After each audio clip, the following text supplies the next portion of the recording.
రాష్ట్ర రాజకీయాల ముఖ చిత్రాన్నే మార్చేసిన చరిత్ర కాళేశ్వరం ప్రాజెక్టుది. తెలంగాణ అసెంబ్లీ ఎన్నికల ముందు కాళేశ్వరం ప్రాజెక్టులో మేడిగడ్డ బ్యారేజ్ కుంగుబాటుతో తెలంగాణ రాజకీయాల్లో సరికొత్త అధ్యాయం మొదలైంది. ఒక విధంగా చెప్పాలంటే గులాబీ పార్టీ ఓటమికి కాంగ్రెస్ గెలుపులో ఈ కాళేశ్వరం ప్రాజెక్టు ఎంతో కీలక పాత్రను పోషించిందనడంలో ఏమాత్రం సందేహపడాల్సిన అవసరం లేదు. ఇక మరోసారి తెలంగాణ రాజకీయాల్లో కాళేశ్వరం ప్రాజెక్టు హీట్ పుట్టిస్తోంది.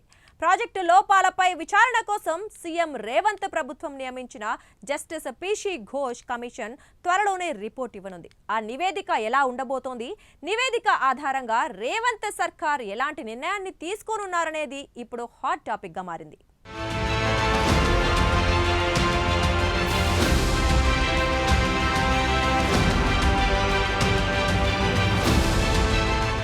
ప్రాజెక్టు లోపాలపై విచారణ కోసం సీఎం రేవంత్ రెడ్డి ప్రభుత్వం నియమించిన జస్టిస్ పీసీ ఘోష్ కమిషన్ 18 నెలల క్రితం మొదలై కాళేశ్వరం ప్రాజెక్టుకు సంబంధించి 115 మందిని ఇప్పటి వరకు విచారించింది. ఇన్నాళ్లు అధికారులు, నిర్మాణ సంస్థల ప్రతినిధులను ప్రశ్నించిన ఈ కమిషన్ తాజాగా మాజీ మంత్రులు ఈటెల రాజేందర్, హరీష్ రావులను జస్టిస్ పీసీ ఘోష్ కమిషన్ విచారించింది. జూన్ 11న మాజీ సీఎం కేసీఆర్ ను కూడా 50 నిమిషాల పాటు ఈ కమిషన్ విచారించింది. ఈ క్రమంలో కాళేశ్వరం ప్రాజెక్టుకు సంబంధించి కేసీఆర్ వివిధ డాక్యుమెంట్లను జస్టిస్ పీసీ ఘోష్కు అందజేసినట్లు అధికారిక వర్గాలు తెలిపాయి. దీంతో పాటు Kaleshwaram project power point presentation ఫైలును కూడా అందించినట్లు పేర్కొన్నారు. దీంతో కేసీఆర్ విచారణతో కాళేశ్వరం కమిషన్ విచారణ దాదాపు పూర్తయింది. ఇక ఈ విషయంలో నెక్స్ట్ వాట్ అనేది తెరపైకి వచ్చింది. కాళేశ్వరం కమిషన్ విచారణ పూర్తయినా కాళేశ్వరం ప్రాజెక్టు చుట్టూ రాజకీయం ఆగదనే సంకేతాలు స్పష్టంగా కనిపిస్తున్నాయి. కాళేశ్వరం ప్రాజెక్టులో భాగమైన మేడిగడ్డ బ్యారేజీ కుంగడం, అన్నారం, సుందిళ్ల బ్యారేజీలకు సీపేజీ నేపథ్యంలో రేవంత్ సర్కారు అసెంబ్లీ సాక్షిగా ఈ ఇష్యూను లేవనెత్తి గులాబీ బాస్ తమ ఫ్యామిలీ ప్రయోజనాల కోసం ప్రాణహిత చేవెళ్ల ప్రాజెక్టును కాళేశ్వరంగా మార్చి వేల కోట్ల ప్రజాధనాన్ని దుర్వినియోగం చేశారని కాంగ్రెస్ ప్రభుత్వం తీవ్ర ఆరోపణలు చేస్తోంది. మేడిగడ్డ బ్యారేజీ పిల్లర్లు కుంగిన ప్రాంతానికి అఖిలపక్షాన్ని తీసుకువెళ్లి కాళేశ్వరం ప్రాజెక్టు నిర్మాణంలో గత ప్రభుత్వం తప్పులు చేసిందని నిరూపించే ప్రయత్నం చేసింది కాంగ్రెస్ పార్టీ. ఇక కాళేశ్వరం నిర్మాణ లోపాలపై ఎన్డీఎస్ఏ ఇచ్చిన నివేదికను హైలైట్ చేస్తూ రాష్ట్ర నీటిపారుదల శాఖ మంత్రి ఉత్తమ్ కుమార్ రెడ్డి ఎప్పటికప్పుడు ప్రెస్ మీట్లు పెట్టి కాళేశ్వరంపై ప్రజల్లో చర్చ జరిగేలా చేస్తూ వస్తున్నారు. దీంతో కాళేశ్వరం పేరుతో కేసీఆర్ హయాంలో పెద్ద ఎత్తున అవినీతి జరిగిందన్న విషయం రాష్ట్ర ప్రజల్లో నాటుకుపోయేలా చేసింది రేవంత్ సర్కార్. అయితే కాళేశ్వరం ప్రాజెక్టు ఫీల్డ్ ఎంక్వైరీతో పాటు ప్రాజెక్టు ఇంజనీర్లు, అధికారులు, మాజీ సీఎం కేసీఆర్, మాజీ మంత్రులు హరీష్ రావు, ఈటెలను ప్రశ్నించడం పూర్తవడంతో పీసీ ఘోష్ కమిషన్ రేపో మాపో ఫైనల్ రిపోర్ట్ సిద్ధం చేయనుంది. కాళేశ్వరం కమిషన్ ముందు కేసీఆర్ విచారణ పూర్తయిన నేపథ్యంలో ఈ ప్రాజెక్టుపై ప్రజెంటేషన్ ఇచ్చేందుకు సీఎం రేవంత్ రెడ్డి సిద్ధమవడం ఆసక్తికరంగా మారింది. సీఎం మాట్లాడిన తర్వాత తాను కూడా మాట్లాడతానని మంత్రి ఉత్తమ్ కుమార్ రెడ్డి ఇప్పటికే ప్రకటించారు. సీఎం రేవంత్ రెడ్డితో పాటు మంత్రి ఉత్తమ్ కుమార్ రెడ్డిలు ఇచ్చే ప్రెజెంటేషన్తో ఎలాంటి కొత్త విషయాలు బయటపడతాయనే ఉత్కంఠ ప్రజల్లో నెలకొంటే గులాబీ పార్టీలో గుబులు మొదలైంది. అయితే ప్రాజెక్టు డిజైనింగ్, అనుమతులపై పీసీ ఘోష్ కమిషన్కు కేసీఆర్ పూర్తి క్లారిటీ ఇచ్చారని బీఆర్ఎస్ నేతలంటున్నారు.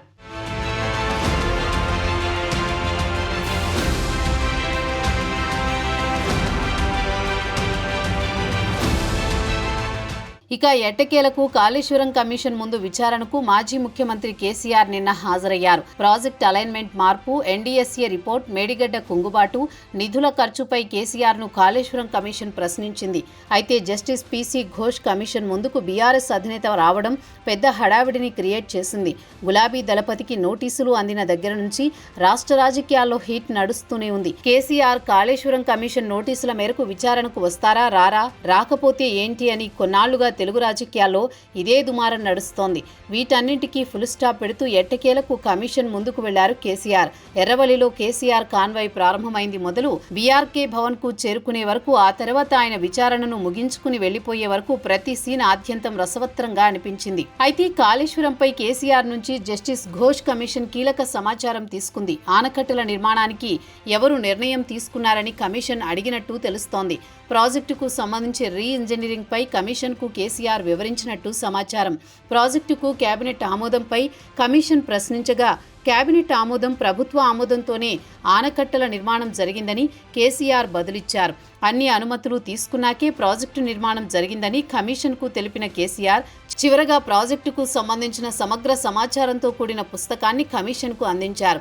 కేసీఆర్తో పాటు లోపలికి 9 మందికి అనుమతించగా హరీష్ రావు, ప్రశాంత్ రెడ్డి, పద్మారావు గౌడ్, బండారి లక్ష్మారెడ్డి, ఎమ్మెల్సీ మధుసూదనాచారి, ఎంపీ వద్దిరాజు రవిచంద్రలు విచారణ సందర్భంగా అధినేతతో ఉన్నారు. బ్యారేజీల్లో ఎంత నీరు నిల్వ చేయాలని ఆదేశాలు ఇచ్చారు అని అడిగిన కమిషన్ ప్రశ్నకు సమాధానంగా బ్యారేజీల్లో నీటి నిల్వపై ఎలాంటి ఆదేశాలు ఇవ్వలేదని కేసీఆర్ చెప్పినట్టు తెలుస్తోంది. నీటిని మళ్లించేందుకు ఎంత నిల్వ చేయాలన్నది సాంకేతిక బృందం చూసుకుంటుందన్న కేసీఆర్, నీటి నిల్వ అనేది రాజకీయపరమైన నిర్ణయం కాదని అన్నారు. కరోనా, ఇతర కారణాల వల్ల కాళేశ్వరం కార్పొరేషన్కు ఆదాయం రాలేదని కేసీఆర్ చెప్పారు. ప్రభుత్వం గ్యారంటీ ఇచ్చినందున ఆ మొత్తాన్ని ప్రభుత్వమే చెల్లించిందన్నారు. 3 చోట్ల ఆనకట్టలు కట్టాలని వ్యాప్కోస్ సిఫార్సు చేసిందని కేసీఆర్ వెల్లడించారు. కాళేశ్వరం నిర్మాణంలో నాణ్యతకు అత్యంత ప్రాధాన్యత ఇచ్చామని కేసీఆర్ వివరించారు. ప్రత్యేకంగా క్వాలిటీ కంట్రోల్ విభాగాన్ని ఏర్పాటు చేశామని ఆయన తెలిపారు. ఒక ఈఈ అక్కడ అందుబాటులో ఉండేలా చూశామన్నారు. ప్రాజెక్టు ఆపరేషన్ నిర్వహణ కోసం 280 కోట్లు కేటాయించామని మాజీ సీఎం పేర్కొన్నట్టు సమాచారం.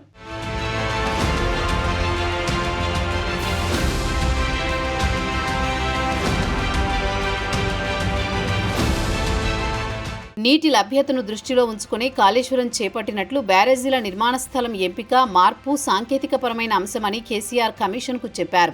మళ్లించాల్సిన నీటి పరిమాణాన్ని దృష్టిలో ఉంచుకుని ఎంత నీరు నిల్వ చేయాలన్నది ఇంజనీర్లు చూసుకుంటారని చెప్పారు. కొత్త రాష్ట్రంలో నిధుల అంశాన్ని దృష్టిలో ఉంచుకుని వేగంగా పూర్తి చేసేందుకు కార్పొరేషన్ ఏర్పాటు చేసినట్లు కేసీఆర్ పేర్కొన్నారు. మాజీ ముఖ్యమంత్రి కేసీఆర్ను పీసీ ఘోష్ కమిషన్ మొత్తం 18 ప్రశ్నలు అడిగినట్టు తెలుస్తోంది. ఇక బీఆర్కే భవన్లో విచారణకు హాజరైన రెండో మాజీ సీఎంగా కేసీఆర్ నిలిచారు. గతంలో జస్టిస్ శ్రీరాములు కమిషన్ ముందు హాజరైన దివంగత మాజీ సీఎం ఎన్టీఆర్ మల్లెల బాబ్జీపై హత్యాయత్నం కేసులో విచారణను ఎదుర్కొన్నారు. కాంగ్రెస్ ప్రభుత్వం చేతిలో అస్త్రంగా మారిన కాళేశ్వరం ప్రాజెక్టు అంశం గులాబీ పార్టీని వెంటాడుతూనే ఉంది. ఎప్పటికప్పుడు రేవంత్ సర్కార్ ఈ ప్రాజెక్టు విషయంలో బీఆర్ఎస్ ను కార్నర్ చేస్తూ ఉంది. ఇక కాళేశ్వరం ఎత్తిపోతల పథకంలో భాగంగా నిర్మించిన మేడిగడ్డ బ్యారేజ్ కుంగుబాటుపై విజిలెన్స్ అండ్ ఎన్ఫోర్స్మెంట్ తన పూర్తిస్థాయి నివేదికను ఇప్పటికే ప్రభుత్వానికి అందించింది. ఈ బ్యారేజ్ కుంగుబాటుకు కారణమైన ప్రాజెక్టు నిర్మాణంలో నిర్లక్ష్యంగా వ్యవహరించిన 17 మంది ఇరిగేషన్ అధికారులపై క్రిమినల్ చర్యలు చేపట్టాలని ప్రభుత్వానికి సూచించింది. ఎల్ఎన్టీ సంస్థపై సైతం క్రిమినల్ చర్యలు చేపట్టాలని ప్రభుత్వానికి సమర్పించిన నివేదికలో విజిలెన్స్ అండ్ ఎన్ఫోర్స్మెంట్ స్పష్టం చేసింది. అలాగే ఈ నివేదికలో పలువురు ఈఎన్సీలతో పాటు ప్రస్తుత సీఈలు, ఎస్ఈల పేర్లను ప్రస్తావించినట్లు తెలుస్తోంది. ఇక 33 మంది ఇంజనీర్లపై పెనాల్టీ వేయాలని ఈ నివేదికలో సూచించింది. 7 రిటైర్డ్ ఇంజనీర్లపై చర్యలు తీసుకోవాలని ప్రభుత్వానికి సిఫార్సు చేసింది. వీరంతా క్షేత్రస్థాయిలో పూర్తి నిర్లక్ష్యంగా వ్యవహరించారని సదరు నివేదికలో విజిలెన్స్ పేర్కొంది. వీరందరిపై ఐపీసీ సెక్షన్లు 120B, 336, 409, 418, 423, 426, 1988 ఆనకట్ట భద్రతా చట్టం, పీడీపీపీ చట్టం 1984 ప్రకారం వెంటనే క్రిమినల్ చర్యలు తీసుకోవాలని రిపోర్ట్ ఇచ్చింది.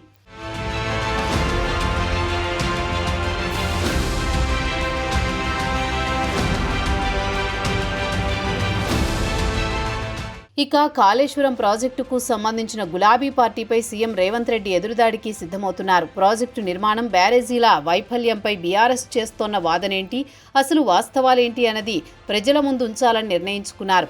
కాళేశ్వరం కమిషన్ ముందు మాజీ సీఎం కేసీఆర్, మాజీ మంత్రులు హరీష్ రావు, ఈటెల రాజేందర్ వినిపించిన వాదనలు, చేసిన ప్రకటనలు, పవర్ పాయింట్ ప్రజెంటేషన్ రూపంలో చేస్తోన్న ప్రచారానికి కౌంటర్ ఇచ్చేందుకే ఆయన స్వయంగా రంగంలోకి ఎంట్రీ ఇవ్వబోతున్నారు. రేపు, ఎల్లుండిలో ఆయన ఫుల్ డీటెయిల్స్తో పవర్ పాయింట్ ప్రజెంటేషన్ ఇవ్వబోతున్నారు. దీంతో సర్వత్రా ఉత్కంఠ నెలకొంది. బీఆర్ఎస్ ఇచ్చిన పవర్ పాయింట్ ప్రజెంటేషన్ను నీటిపారుదల శాఖ అధికారులకు పంపించిన ప్రభుత్వం అంశాల వారీగా కౌంటర్ ఇవ్వడానికి వీలుగా తగిన పత్రాలను సేకరించింది. మరోవైపు బీఆర్ఎస్ చేస్తోన్న ప్రచారానికి వ్యతిరేకంగా 2 కీలకమైన ఆధారాలు గత 2 రోజుల్లో వెలుగులోకి వచ్చాయి. ప్రాజెక్టుల రీ ఇంజనీరింగ్ నిర్ణయం మంత్రివర్గ ఉపసంఘం తీసుకుందని కమిషన్ ముందు పలువురు సాక్ష్యం ఇవ్వగా, వాస్తవంగా మరో విధంగా ఉంది. మంత్రివర్గ ఉపసంఘంలో చర్చించాకే కాళేశ్వరం బ్యారేజీలపై ప్రాజెక్టుల రీ ఇంజనీరింగ్ పై నిర్ణయం తీసుకున్నామని మాజీ మంత్రి హరీష్ రావు చెబుతుండగా, మంత్రివర్గ ఉపసంఘానికి కాళేశ్వరం బ్యారేజీలకు సంబంధం లేదని తేలింది. ప్రాణహిత చేవెళ్ల ఎత్తిపోతల పథకంలో భాగంగా తుమ్మిడిహెట్టి వద్ద బ్యారేజీ కట్టాలన్న నిర్ణయాన్ని వెనక్కి తీసుకుంటూ కాళేశ్వరం ఎత్తిపోతల పథకంలో మేడిగడ్డ బ్యారేజీ నిర్మాణానికి 2,591 కోట్లతో పరిపాలనాపరమైన అనుమతులు ఇవ్వాలని అప్పటి ఈఎన్సీ 2016 ఫిబ్రవరి 18న ప్రభుత్వానికి ప్రతిపాదనలు పంపించారు. దానికి అనుగుణంగా ప్రభుత్వం మేడిగడ్డ బ్యారేజీకి పరిపాలనాపరమైన అనుమతిని ఇస్తూ 2016 మార్చి 1న జీవో నెంబర్ 231 జారీ చేసింది. అయితే ప్రాజెక్టుల ఇంజనీరింగ్పై మేడిగడ్డకు అనుమతినిస్తూ జీవో విడుదలైన 14 రోజుల తర్వాత మంత్రివర్గ ఉపసంఘాన్ని ఏర్పాటు చేశారు. ఇందుకు సంబంధించి 2016 మార్చి 15న జీవో నెంబర్ 655 జారీ అయింది. అప్పటి నీటిపారుదల శాఖ మంత్రి టి హరీష్ రావు చైర్మన్గా, మంత్రులు ఈటెల రాజేందర్, తుమ్మల నాగేశ్వరరావును సభ్యులుగా నియమిస్తూ జీవో ఇచ్చారు. అయితే మంత్రుల సబ్ కమిటీ తీసుకున్న నిర్ణయం మేరకే మేడిగడ్డ నిర్మాణం జరిగిందని, కాళేశ్వరం నిర్మాణాన్ని కేబినెట్ ఆమోదించిందని KCR, Harish Rao, Etela Rajender justice PC Ghose commission ఎదుట వాంగ్మూలం ఇచ్చారు. దీనిని నాటి సబ్ కమిటీలో సభ్యుడిగా ఉన్న ప్రస్తుత మంత్రి తుమ్మల నాగేశ్వరరావు ఖండించారు. మంత్రుల సబ్ కమిటీకి మేడిగడ్డ నిర్మాణానికి సంబంధమే లేదన్నారు మంత్రి తుమ్మల. దీంతో దీన్ని ప్రజల ముందు పెట్టాలనుకుంటోంది రేవంత్ సర్కార్.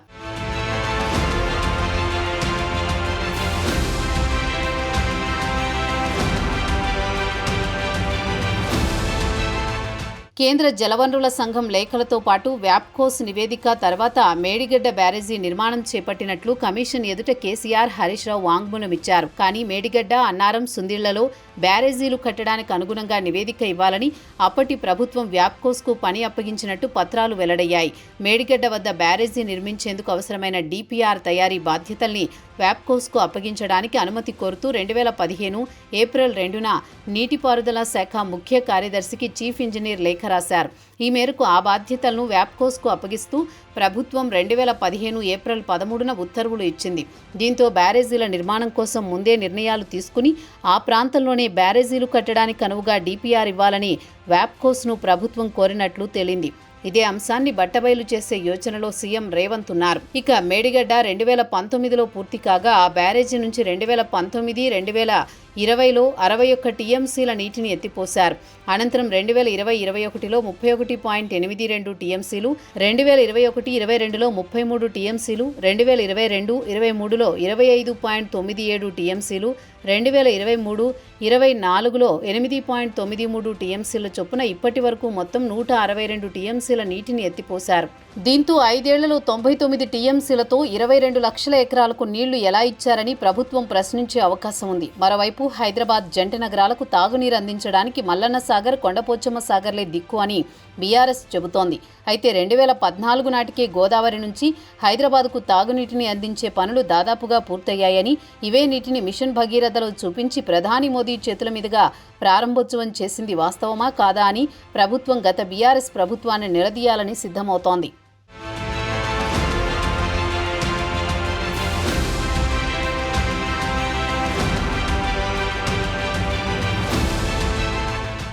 మొత్తానికి కాళేశ్వరం కమిషన్ విచారణలో చివరి ఘట్టం ముగిసింది. ఇప్పటివరకు 114 మందిని విచారించిన కమిషన్ 115వ వ్యక్తిగా మాజీ ముఖ్యమంత్రి కేసీఆర్ ని ప్రశ్నించింది. దీంతో justice Ghosh commission task complete అయినట్లు తెలుస్తోంది.